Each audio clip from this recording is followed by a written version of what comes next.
What's up, guys? JP back at you once again, bringing you guys another Top 10 Tuesday. As always, this is a weekly series where we take a topic to discuss, create a top 10 list around that topic, and list them off from 10 down to 1 being our number one choice.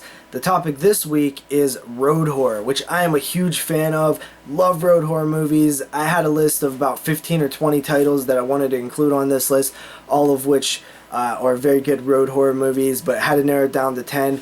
There's a few different ways you can go about this list. You can try to be influenced by how much of a road horror film the film is that you're considering ranking, or you can just take your 10 favorite films that just happen to be road horror movies. So you would rank them on how much you actually like the film. I decided to do a weird little combination of both. I'm going to heavily factor in how much of a road horror film it is and how much of that vibe you get. So these aren't necessarily my favorite films in terms of ranking. For example, number 8 could be a better movie that I would consider more of my favorite film than number 2, but number 2 is more of a better road horror film. So if I didn't lose everybody, let's get into the rankings. Coming in at number 10 is a film that might surprise some of you, but it is Laid to Rest. And this is actually a favorite road horror of mine. I way overpaid for this when it first came out. I paid $20 for this DVD, and really, it was way before I started collecting, and the slipcover did it for me. I loved the design of it. I was curious to see what it was about. It looked like some sort of slasher, and then, this is around right when I started collecting after I picked this up. And honestly, I was pretty impressed with it. It does have a lot of plot holes, and there are some things wrong with it. But overall, I just loved the storytelling. I loved how they went from place to place to place. It really kind of has that real road horror setting and narrative where these people are, having to go from place to place to place. And we spent a lot of time on the road in different locations around the road. And of course, you have Chrome Skull, this mysterious killer. There's a lot of mystery involved in who the lead character is because she has some sort of amnesia. And overall, just very likable characters, a decent final act and setting for the final location in a little convenience store gas station style place. Just a pretty damn fun movie. Besides all the plot holes, I mean, I really love this movie. It's definitely one that I consider a strong road horror pick. And honestly, it's been a little while since I've seen this. I have not seen the sequel either. But, at the time, I was really high on Laid to Rest. So, Laid to Rest coming in at number 10. Coming in at number 9, we have Dead End. And this is a road horror film, but it also takes place on Christmas Eve. And those are two of my favorite subgenres, Christmas horror or holiday horror and road horror, and mixing them up is pretty cool. Even though this film does not have snow and it's not your traditional Christmas film, it still has a very thick Christmas Eve vibe to it, which I love. And of course, the road horror aspect is very heavy in this film as well. It's very mysterious. You're not quite sure what's going on. There's a lot of mystery to this film. I've talked about it many times, and it's honestly a very, very good movie. I really enjoy it. I think it's such a simple and small concept that just works so well, and you're just interested in these characters. You spend all your time with these characters in the car and in and on the road, around the road. Just a good road horror film, and it's actually kind of scary. I remember watching this for the first time late at night on a school night. I was staying over a friend's house, and his dad used to drive trucks for a living, so I was over there for like a week just staying the night, going to school the next day, and we had the house to ourselves pretty much, and I was just flipping through the channels, and this was on, and I couldn't remember the name of it for the longest time. Eventually found it later, and the rest is history. It's been a favorite of mine ever since. So Dead End is a really strong road horror film. Coming in at number 8, we have Joyride. This is another one that I just watched Moon's video actually, and he said that he did not care for this one at first, and I was kind of the same way. When this first came out, I really wasn't that into it. And then when I picked it up on DVD, I really, really kind of fell in love with it. I thought that the Rusty Nail character was great. I just loved the, the cat and mouse style that this film was, you know, where you have these characters running from this guy. I kind of like how it really is like almost like a full movie in the first, you know, half hour or 20 minutes, where it has, you know, its opening and all the way up into its climax, and then it kind of takes a little break, and then it starts all over again. It really is like very well paced in terms of that. Just an awesome road horror movie, to be honest. And you know, Paul Walker, I guess rest in peace to Paul Walker, but he does a great job in this film. This is definitely a fun one that has definitely grown on me over the years, and I definitely you know, wouldn't mind. It's actually a film that I could pop in pretty much any time and still find it very, very enjoyable. So Joyride coming in at number 8. Coming in at number 7 is actually a newer one in terms of how many times I've watched it. I've only seen this film once, but it's a damn good film and honestly fits road horror quite well, and that is High Tension. This film really was talked about for a long, long time, and I never really seen it. It's a French film. I seen it floating around. Even people in the mainstream, like, I remember when it came out, were even talking about it. People who probably would not watch films with subtitles nowadays even were talking about this. So it took me quite a few years to see it. I only seen it maybe a year ago, but I really liked it. You know, it's definitely a very well-made movie. People do have a huge problem with the ending, but I don't. I think the ending makes perfect sense. I think a lot of people just miss one very important detail in the final ending. It actually does make sense if you think about it a certain way. Of course, I'm not going to tell you what that is because it'll spoil the movie, but this film takes place on the road a lot. It's good stuff, man. High Tension has all these, you know, symbolic and metaphorical things going on in it that I love as well. A lot of depth to this one. This is one of the better films on the list in terms of just, you know, pure cinematic filmmaking. So High Tension, solid stuff, coming in at number 7. Coming in at number 6, I had to cheat a little bit because to me both of these films are just about as strong as each other. They're, you know, pretty much the same movie, give or take a few details, and that is The Hills Have Eyes and The Hills Have Eyes remake. Both of these films I absolutely love. The original Hills Have Eyes, Wesley Craven classic. You know, it has that gritty 70s feel to it. It's dirty and nasty.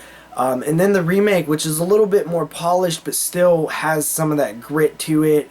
I just love both of these so much, and both of them do take place on the road quite a bit and kind of around the road. But really, you know, all of the settings are like, you know, right. You just get a vibe that it's right outside of the road. You know, right outside of the road, and you know, that's what road horror is kind of about. So, The Hills Have Eyes. I mean, the original is a film that I actually seen the remake first, but the original is a film that kind of grew on me because I'd always liked the remake more, and then the last time I watched the original, I was really like, wow, man, this actually is a really well-made movie. And then The Hills Have Eyes remake, I remember renting it thinking that it was going to be crap, and it blew me away, man. I was so surprised by it. I never quite got that same feeling as the first time that I watched it, but that first time I watched it, man, it was just intense. It was raw. You know, it was kind of brutal, and you know, watching it unrated, you know, that was kind of back when like unrated was a little bit bigger than it is now. Now it's like, yeah, unrated, everything's unrated. But yeah, both of these films are very, very good. So coming in at number 5, I'm gonna cheat a little bit again, and that is Jeepers Creepers 1 and 2. Jeepers Creepers would be my pick, but honestly, both these films go so well together because they really do take place, like, it feels like the continuity is very strong. They both take place on the road. Both of them have, you know, a flowing storyline that all kind of wraps up together and stuff.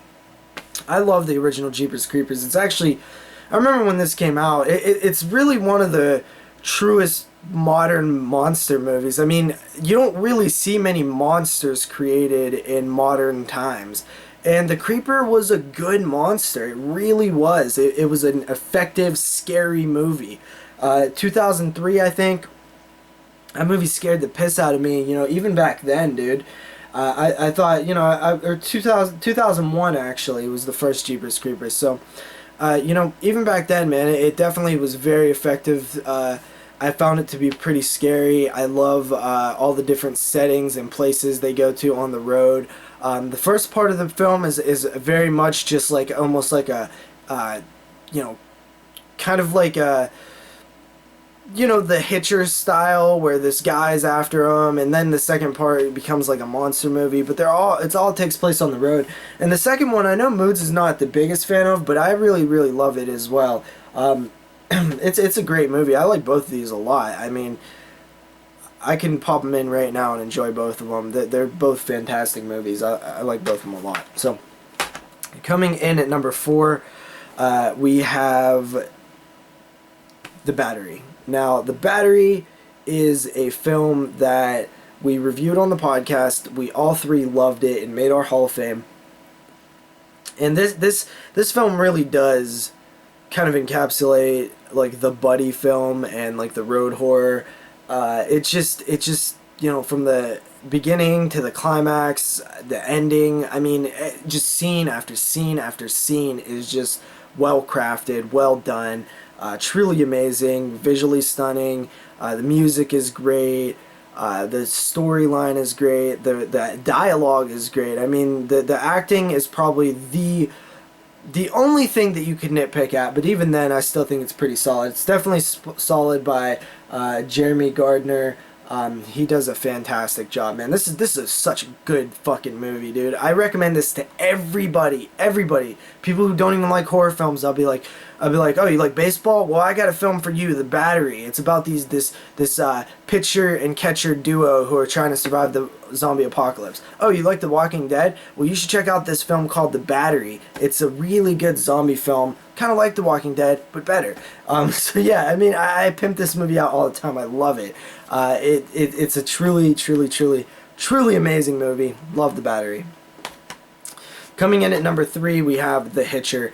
This is a classic, man. I love The Hitcher. Unfortunately, I cannot watch The Hitcher all the time because it feels like every time I watch The Hitcher, I don't love it as much, which is starting to scare me because it was a film that I loved growing up.